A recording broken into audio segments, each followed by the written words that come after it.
అధికారంలో ఉన్నారు కాబట్టి దానికి టైం వస్తుంది. టైం వచ్చినప్పుడు ఖచ్చితంగా బుద్ధి చెప్పే రోజు ఖచ్చితంగా వస్తుంది. సో ఇది ఎలక్షను, ఎందుకంటే ఈ ఎలక్షన్ అనేది ఎప్పుడో గెలిచిపోవడం జరిగింది వైఎస్ఆర్ కాంగ్రెస్ పార్టీ.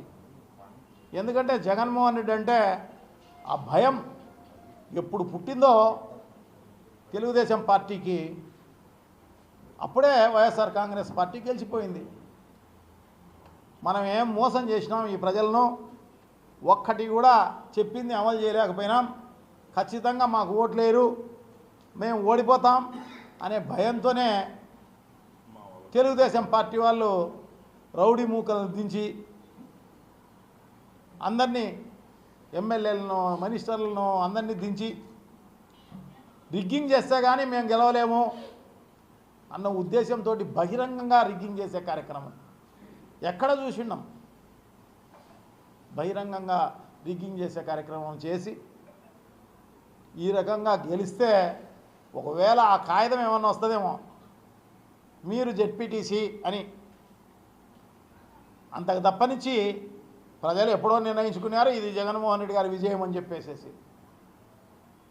ఇప్పటికైనా తెలుగుదేశం పార్టీకి కానీ కూటమి ప్రభుత్వానికి కానీ వాళ్ళకు చెప్తాను, డిమాండ్ చేస్తాను, ఇప్పటికైనా మంచి చేసి మన్ననలు పొంది రేపు ఎలక్షన్కి పోయే కార్యక్రమం చేయండి.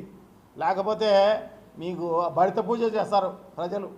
ఎందుకంటే ఇప్పుడు అధికారంలో ఉన్నారు కాబట్టి ఆ భయంతో కేసులు పెడతారో, జైలుకి పంపిస్తారో, లేకపోతే ఇంకొకటి చేస్తారో అని చెప్పేసి భయపడి వాళ్ళు నిన్ను మాట్లాడకపోయి ఉండొచ్చేమో. రాబోయే కాలం అట్లా ఉండదు.